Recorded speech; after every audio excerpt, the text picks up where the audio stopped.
Hello, students.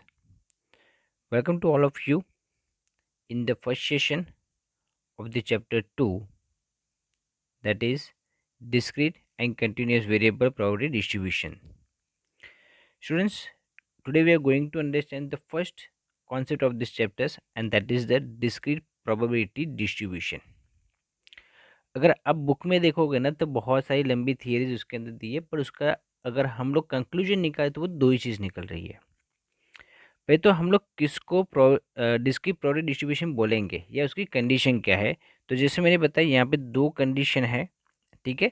मैं उसको एक टेबल के थ्रू आपको एक्सप्लेन करूँगा। यहाँ पे आपके पास एक वेरिएबल है एक्स, और उस वेरिएबल की एक्स की प्रोबेबिलिटी है, that is probability of x, ठीक है। तो वेरिएबल की जो भी वैल्यूज़ है उसके अकॉर्डिंगली उसकी यहाँ साथ में उसकी प्रोबेबिलिटी भी हमको दी है। अब इसकी दो कंडीशन है, दो कंडीशन कौन सी है वो यहाँ पे समझेंगे। तो पहली तो कंडीशन ये है कि probability of X is always more than zero. इसका मतलब ये होता है कि जो इंडिविजुअल प्रोबेबिलिटीज है ये कभी भी ज़ीरो से कम हो सकती नहीं है, ज़ीरो से कम नहीं हो सकती। इसको मैं अलग तरीके से एक्सप्लेन करूँ तो मैं ये बोल सकता हूँ कि प्रोबेबिलिटी ऑफ एक्स जो है वो कभी भी नेगेटिव हो सकता नहीं है, ठीक है। फिर से बताया कि प्रोबेबिलिटी ऑफ इंडिविजुअल जो प्रोबेबिलिटी है वो भी कभी ज़ीरो से कम हो सकती नहीं है, कभी नेगेटिव हो सकता नहीं है। ये उसकी फर्स्ट कंडीशन थी। दूसरी कंडीशन क्या है? अगर फर्स्ट कंडीशन को मैं इस तरीके से रिप्रेजेंट कर सकता हूँ, that probability of X is more than zero but less than one. तो दूसरी कंडीशन ये है कि sigma of probability of x, मतलब कि यहाँ पे जो इंडिविजुअल प्रोबेबिलिटी मुझे मिल रही है उन सबको मैं ऐड कर लूँ और उसका क्या फाइंड कर लूँ, सिग्मा। जो टोटल उसका मिलता है उसको हम लोग क्या बोलते हैं, सिग्मा। तो इन सबको ऐड कभी कर लूँ तो उसकी वैल्यू जो है वो हमेशा कितनी होनी चाहिए, वन। तो ये दो कंडीशन जहाँ पे फुलफिल हो रही है उसको हम लोग क्या बोलते हैं, डिस्क्रीट प्रोबेबिलिटी डिस्ट्रीब्यूशन। बस इतना सा उसका मतलब जो मेन थीम है वो इतना है। पहला क्या, दो कंडीशन है, कौन सी कंडीशन वन क्या है, the probability of X should be more than is equal to zero, ठीक है। And the second one is the probability of sigma of probability of X should be one, मतलब कि total probability जो है वो कितनी होनी चाहिए, आपकी वन होनी चाहिए, ठीक है। अभी इसी को आपको रूल्स में याद में रखना है। एंड पहला जो क्वेश्चन हमारा आज का है उसमें बस आपको आइडेंटिफाई करना है कि जो क्वेश्चन के अंदर वहाँ पे प्रोबेबिलिटी डिस्ट्रीब्यूशन दिया हुआ है वो डिस्ट्रीब्यूशन डिस्क्रीट डिस्ट्रीब्यूशन है कि नहीं है, ठीक है। ओके, क्वेश्चन देखते पहले। So determine whether the values given below are appropriate as the value of a probability distribution of a discrete random variable x which assume the value 1 2 3 4 only। तो यहाँ पे क्वेश्चन वन देखते हैं। Question one क्या है, probability of one is equal to 0.25, probability of two is equal to 0.75, probability of three is equal to 0.25 and probability of four is equal to minus 0.25। Question में देखते ही वहाँ पे आपको समझ में आ जाता है कि यहाँ पे एक प्रोबेबिलिटी मतलब कि प्रोबेबिलिटी जो फोर है वो क्या दिया है, वहाँ पे आपको माइनस 0.25। बेसिकली आपको चार चीज़ यहाँ पे जिसकी प्रोबेबिलिटी फाइंड करनी है, probability of one, probability of two, probability of three and probability of four.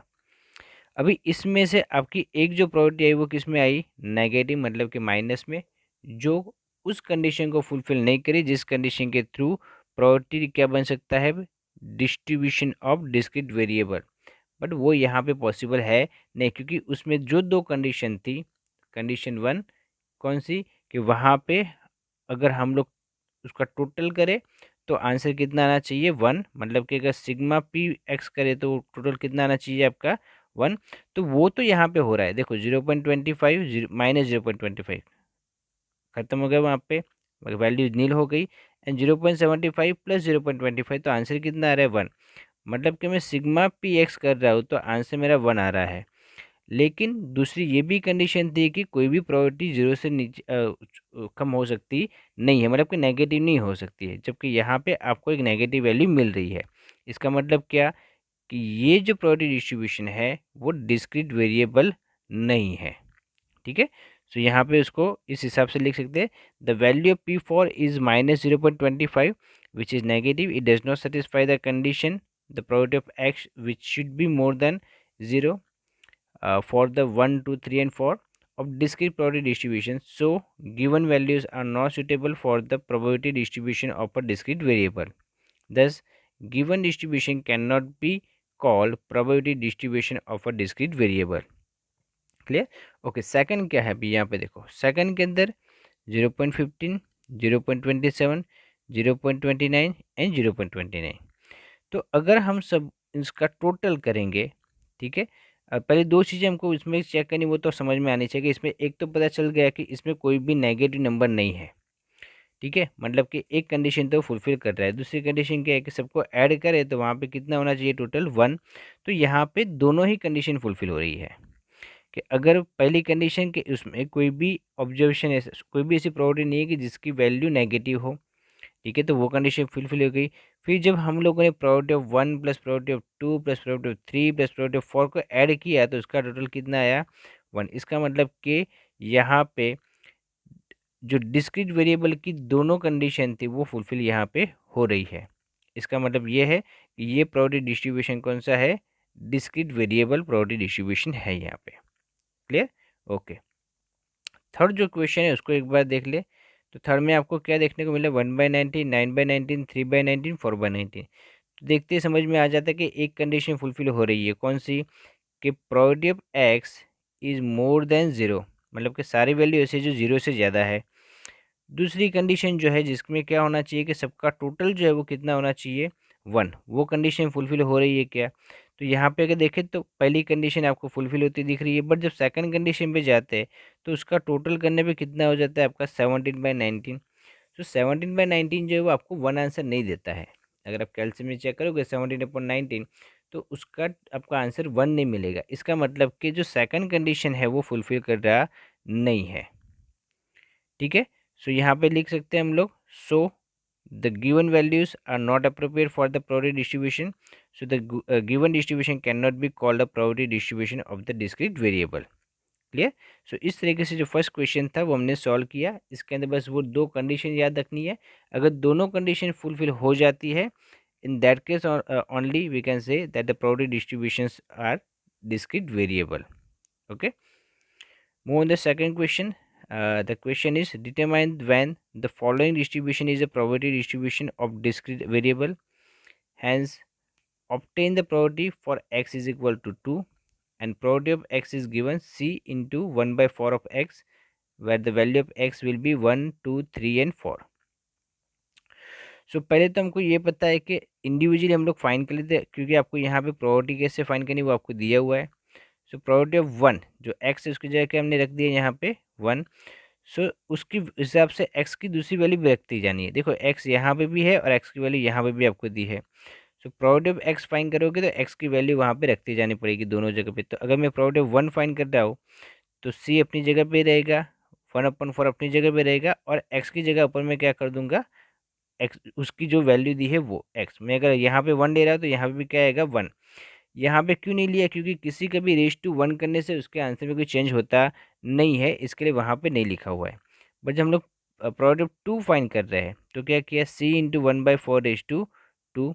वैसे ही यहाँ पे पता होना चाहिए कि 1 का स्क्वायर 1 ही होता है, 4 का स्क्वायर कितना हो जाएगा 16, मतलब कि उसकी वैल्यू क्या आएगी, c इंटू 1/16।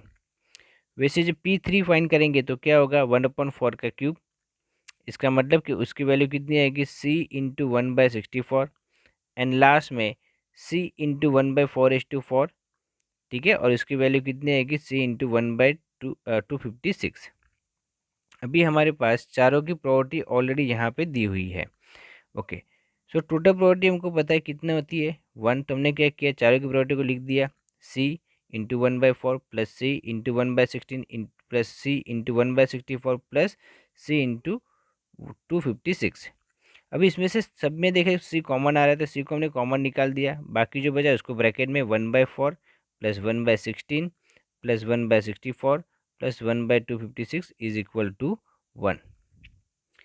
अभी मैं इसको एलसीएम लेके जब वैल्यू फाइंड करूंगा तो कितनी वैल्यू आएगी, सी इंटू 85/256 इज इक्वल टू 1। अभी ये 85/256 जो है सी के साथ मल्टीप्लाई सामने जाएंगे तो क्या हो जाएंगे, 85/256 का रेसिप्रोकल हो जाएगा और वो बन जाएगा c is equal to 256 into 85। So इस तरीके से आपको सी की वैल्यू वहाँ पे मिल जाती है। कितनी वैल्यू मिल जाती है आपको? 256/85। ठीक है, okay. Thus, when C is equal to 256/85, the given distribution becomes probability distribution of a discrete variable. So यहाँ पे आपको फाइंड क्या करना है कि ये फाइंड करना है कि जब x की वैल्यू 2 हो, ठीक है, आपको वो क्वेश्चन में आपको अगर अच्छे से क्वेश्चन रीड किया हो तो आपको समझ में आ जाएगा यहाँ पे that obtain the probability for x is equal to 2, कि जब x की वैल्यू 2 होगी तब हम लोग को उसकी प्रोबेबिलिटी फाइंड करनी है। तो अभी आपके पास c की वैल्यू भी है, प्रोबेबिलिटी ऑफ 2 बराबर क्या था? That is c into 1/4²। तो हमने क्या, c की वैल्यू तो है ही हमारे पास, कितनी है? 256/85 मल्टीप्लाई 1/4², तो 1 का स्क्वायर 1 एंड 4 का स्क्वायर कितना? 16। इसको कट करेंगे तो आपका आंसर कितना आएगा? 16/85। सो यहाँ पे ये भी आंसर मिल गया कि जब x बराबर 2 होगा तो उसकी प्रोबेबिलिटी कितनी आएगी? 16/85। ठीक है, तो दोनों इक्वेशन आपको जो दिए थे वो यहाँ पे सॉल्व हो जाता है। क्लियर? ओके, मूव करते हैं नेक्स्ट क्वेश्चन में। That is the question number 3 and that is also one of the most important questions. So the question is, a random variable x denotes the number of accidents per year in a factory and the probability distribution of x is given below. The x is 0, 1, 2, 3 and 4 and its probability is given for k, 15k, 25k, 5k and k. So k is used for the constant number, उसकी value भी हमको पता नहीं है and that is our first question, find the constant k and write the probability distribution. के पहले तो constant k की वैल्यू फाइंड करो कि वो k है क्या। तो हम लोग क्या कर सकते हैं, वही एक फॉर्मूला है हमारे पास, क्योंकि यहाँ पे ऑलरेडी बोल दिया गया है कि यहाँ पे आपको फैक्ट्री डिस्ट्रीब्यूशन प्रोबेबिलिटी डिस्ट्रीब्यूशन दिया हुआ है। तो हमारी कंडीशन जो है वो क्या है? That is a total sum of the probability distribution, sum of the probability should be 1। तो हमने क्या किया, probability of 0 plus probability of 1 plus probability of 2 plus probability of 3 plus probability of 4 is equal to 1। अब इसकी probability तो पता ही है हम लोगों को, क्या इसकी प्रोबेबिलिटी? p0 की कितनी है? 4k। वैसे ही 1 की कितनी? 15k, 2 की 25k, 3 की 5k एंड 4 की k इज इक्वल टू हमेशा टोटल कितना होता है? 1। अभी हम लोग ये सारे के को ऐड कर ले तो वो हो जाता है कितना? 50k। So 50k is equal to 1 और हमको बस k की वैल्यू चाहिए, तो क्या करेंगे? 1/50, ये जो 50 यहाँ पे मल्टीप्लाई सामने जाएगा तो क्या हो जाएगा? डिवाइड। सो जब कैल्शियम 1/50 करोगे तो आंसर क्या आएगा? 0.02। अभी हमारे पास k की वैल्यू है, तो हम लोग क्या करेंगे, k की वैल्यू जो है उसको हम लोग रखेंगे कहाँ पे? यहाँ पे। और जब k की वैल्यू जो 0.2 है उसको यहाँ पे रखेंगे तो क्या होगा? 4 इंटू 0.2 सॉरी 0.02 मतलब कि उसका वैल्यू क्या आएगा? 0.08। तो इस तरीके से आपको 15k, 25k, 5k और k, तो ये k के साथ हम लोग ये 25 को मल्टीप्लाई 15 को मल्टीप्लाई करेंगे तो आपको उसकी प्रोबेबिलिटी पता चल जाएगी, एग्जैक्ट जो प्रोबेबिलिटी है वो। ठीक है, ओके। एक बार वो तो हम लोग एक नया प्रोबेबिलिटी डिस्ट्रीब्यूशन बना सकते हैं, वो क्वेश्चन में भी था कि आपको सिर्फ के की वैल्यू नहीं फाइंड करनी, के की वैल्यू फाइंड करने के बाद उसको एक बार फिर से लिखना है किसके अंदर? प्रोबेबिलिटी डिस्ट्रीब्यूशन के अंदर। तो इसको इस तरीके से हम लोग रिविजन कर सकते हैं। तो के की वैल्यू मिल गई 0, 1, 2, 3, 4। जहाँ पे के था उसकी जगह पे क्या रख देना है अभी आपको? 0.02। तो आपको प्रोबेबिलिटी ऑफ एक्स की भी वैल्यू आपको मिल जाएगी। Clear? Okay. So next question क्या था यहाँ पे? Find the probability of the event that 1 और 2 accident will occur in this factory during the year. अभी यहाँ पे सीधा सीधा डायरेक्ट यहाँ पे समझ सकते हैं कि 1 और 2 मतलब कि दोनों, एक होगा तो भी चलेगा, दो होगा तो भी, तो उसकी प्रोबेबिलिटी आप फाइंड करके बताओ। तो यहाँ पे 1 एंड 2 के लिए प्रोबेबिलिटी है ही हमारे पास कितना? 15 के एंड 25 के।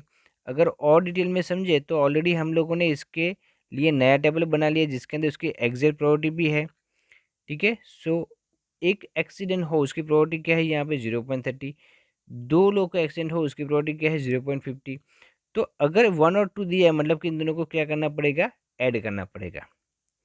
1 और 2 लिखा है मतलब कि इन दोनों के प्रोबेबिलिटी को क्या करना पड़ेगा? ऐड करना पड़ेगा। तो ये इस हिसाब से आएगा, प्रोबेबिलिटी ऑफ अकरेंस ऑफ 1 और 2 accidents. So probability of X is equal to 1 plus probability of X is equal to 2। Probability of X is equal to 1 कितना है? 0.30 product of X is equal to कितना है 0.50, तो दोनों को मैं add कर दूंगा तो वो आंसर कितना आएगा 0.80। Okay okay. देन लास्ट जो क्वेश्चन है वो क्या है, provided that accident do not occur, कि आपको एक्सीडेंट हो ही नहीं कंपनी के अंदर। तो ऐसा तो तब होता है जब आपका एक्सीडेंट एक भी नहीं हो, मतलब कि जीरो एक्सीडेंट हो। तो इसकी प्रोबेबिलिटी क्या है 0.08, तो सीधा सीधा आंसर ही आ जाएगा। So probability of X is equal to 0 is equal to 0.08। इस तरीके से हम लोग तीनों क्वेश्चन को इजीली सॉल्व कर सकते हैं। क्लियर? ओके, मूव करते हैं नेक्स्ट क्वेश्चन में। That is a question number 4। In a factory, packets of produce blades are prepared having 50 blades in each packet. A quality control engineer randomly selects a packet from these packets and examine all the blades of the selected packets. If four or more defective blades are observed in the selected packets, then packet is rejected. The probability distribution of the defective blades in the packets is given below. तो यहाँ पे आपको question में ये है कि हम लोग एक ब्लेड फैक्ट्री के अंदर ऑब्जर्वेशन जो इंजीनियर्स कर रहा है, जो क्वालिटी कंट्रोल इंजीनियर है, वो अगर किसी पैकेट के अंदर 4 या 4 से ज़्यादा ब्लेड ख़राब निकले तो उसको पूरा जो बंडल है उसको वहाँ से कैंसिल कर देता है। अभी प्रोडक्ट किस चीज़ की फाइन करेंगे वो नीचे देखेंगे। पहले आपको यहाँ पे दिया हुआ है number of defective blades in A packet and उसकी प्रोबेबिलिटी, मतलब कि पैकेट में 0 आपको डिफेक्टिव आइटम्स मिले, उसकी प्रोबेबिलिटी क्या है 9 के, एक मिले उसकी प्रोबेबिलिटी 3 के। इस तरीके से आपको यहाँ पे उसकी प्रोबेबिलिटी मतलब कि x and probability of x यहाँ पे दिया हुआ है। अभी फाइंड क्या करना है, from the given probability distribution find constant के, पहले तो के की वैल्यू फाइंड करो, उसके बाद find the probability that the randomly selected packet is accepted by the quality control engineer, कि जो कोई भी एक रैंडमली सिलेक्टेड पैकेट वहाँ पे उठा है तो उसको एक्सेप्ट करने की प्रोबेबिलिटी क्या होगी। ठीक है, ये क्वेश्चन हम लोग को यहाँ पे सॉल्व करना है। पहले कांस्टेंट के फाइंड कर लेते हैं। तो उसके लिए वही फॉर्मूला जो हमने लास्ट समय में देखा था कि जो टोटल प्रोबेबिलिटी है उसके बराबर क्या ले लेना है आपको 1। तो वही हम लोग यहाँ पे यूज़ कर रहे हैं। That x number of defective blades found during the inspection of the packet by definition of discrete probability distribution, probability of 0 plus probability of 1 plus probability of 2 plus probability of 3 plus probability of 4 plus probability of 5 plus probability of 6 और more is equal to 1। जो हम लोग को यहाँ पे जिसकी probability दी है वो, और उसकी प्रोबेबिलिटी क्या है तो यहाँ पे नीचे लिखते जाओ। That is 9k plus 3k plus 3k plus 2k plus 2k plus k minus 0.02 and plus 0.02 is equal to total कितना होना चाहिए यहाँ पे हमारा 1। अभी देखो यहाँ पे माइनस 0.02 और ये प्लस 0.02, ये तो आपस में कटे हो जाएंगे, बचेगा क्या सिर्फ के, और वो टोटल के कितने हो रहे हैं 20 के। सो 20k इज इक्वल टू 1। अगर मैं के की जब वैल्यू यहाँ पर फाइंड करना चाहूँ तो क्या होगा, ये 20 जो मल्टीप्लाई सामने जाएगा तो डिवाइड हो जाएगा। सो के इज इक्वल टू 1/20, मतलब उसका आंसर क्या आएगा 0.05। के का आंसर क्या आएगा 0.05। ठीक है, ओके। अभी ये सिर्फ के की वैल्यू फाइंड की है। हम लोग को क्या पूछा है, find the probability that the randomly selected packet is accepted by the quality control engineer. अभी देखो इंजीनियर कब सिलेक्ट करेगा वो आप थोड़ा सोचो, कि एक्सेप्ट कब करेगा, कि उसके अंदर 4 से कम अगर उसके अंदर आपको डिफेक्टिव ब्लेड्स मिलती है तो, मतलब कि एक डिफेक्टिव होगा तो भी चलेगा, एक भी डिफेक्टिव नहीं होगा तो भी चलेगा, 2 डिफेक्टिव होंगे तो भी चलेंगे, 3 डिफेक्टिव होंगे तो भी चलेंगे। तो उसके लिए आपके पास प्रोबेबिलिटी है ही ऑलरेडी। ठीक है, the randomly selected packet is accepted by the quality control engineers only when 3 और less defective blades are found in the packet, क्योंकि 4 हो गया या 4 से ज़्यादा हो गया तो वो क्या कर देगा, वहाँ से उसको कैंसिल कर देगा। ठीक है, वो पैकेट आगे जा पाएगा नहीं। तो हम लोग तो एक्सेप्टेंस की बात करें, एक्सेप्टेंस कब होगा, जब वो 4 से कम होगा। 4 से कम मतलब कि उसमें 0 ब्लेड अगर डिफेक्टिव निकली तो भी चलेगा, 1 ब्लेड डिफेक्टिव निकली तो भी वो पास हो जाएगा, 2 ब्लेड डिफेक्टिव निकली तो भी चलेगा, 3 होगी तो भी चलेगा। कंडीशन क्या आती, 4 या 4 से ज़्यादा होगा तो ही वो रिजेक्ट होगा। ठीक है, सो यहाँ पे हम लोग के पास 3 करनी है, मतलब कि less than 3, less than is equal to 3 होगा तो कोई इश्यू है नहीं। तो हमने क्या किया, पहले उसी की प्रोबेबिलिटी फाइंड करी, probability of X which value is less than is equal to 3, मतलब कि probability of 0 plus probability of 1 plus probability of 2 plus probability of 3। ठीक है, ये समझ में आया कि हमने ये क्यों लिया, क्योंकि हम लोग यहाँ पे क्या फाइंड करें, probability of X which value is less than is equal to 3, तो 3 तक जा सकते, उसके आगे नहीं। ठीक है, तो अभी प्रोबेबिलिटी ऑफ जीरो आपने जो अभी पीछे देखा है उसके अंदर जो आपको फॉर्मेट दिया उसमें देखो प्रोबेबिलिटी ऑफ जीरो की वैल्यू क्या है 9k, प्रोबेबिलिटी ऑफ 1 की वैल्यू 3k, प्रोबेबिलिटी ऑफ 2 की value 3k and probability of 3 की वैल्यू 2k। तो इन सबको ऐड करोगे तो आपका आंसर कितना आएगा 17k। अभी 17k को, तो k की वैल्यू तो है हमारे पास, तो 17 मल्टीप्लाई 0.05 मतलब कि इसकी वैल्यू क्या आएगी 0.85। इसकी वैल्यू क्या आएगी 0.85। सो इस तरीके से हम लोग प्रोबेबिलिटी फाइंड कर सकते हैं। Clear? Okay, now move on the last question of this session, and that is the illustration number 5. The question is interesting. There are 4 red balls and 2 white balls in the box. 2 balls are drawn at a random from the box without replacement. Obtain probability distribution of number of white balls in the selected balls. तो total 4 red ball है and 2 white balls है, उसमें से आपको 2 ही ball select करने हैं, that is also without replacement. So हम लोग को इसकी प्रोबेबिलिटी डिस्ट्रीब्यूशन यहाँ पे फाइंड करनी है। So suppose x denotes the number of white balls in the selected 2 balls. x may assume the values 0, 1 and 2. ठीक है, सो देखो उसके अंदर 2 बॉल है, टोटल आपके पास 6 बॉल्स है, जिसमें 4 रेड है एंड 2 वाइट है। उसमें से आपको 2 बॉल सिलेक्ट करने हैं। आपको प्रोबेबिलिटी ये फाइंड करनी है कि आप जो 2 बॉल सिलेक्ट कर रहे हो उसमें वाइट बॉल है उसकी प्रोबेबिलिटी क्या है, और उसका पूरा प्रोबेबिलिटी डिस्ट्रीब्यूशन भी हमको तैयार करना है।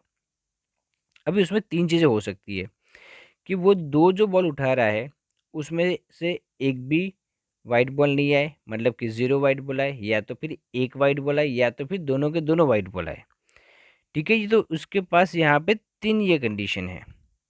तो हम लोग क्या करें, तीनों के लिए वैल्यू फाइंड कर रहे हैं कि जब probability of X is equal to 0 होगा, क्या करेंगे यहाँ पे product of X is equal to 0। 0 का मतलब क्या है कि आपको 2 जो वाइट बॉल है उसमें से एक भी वाइट बॉल सिलेक्शन हो नहीं।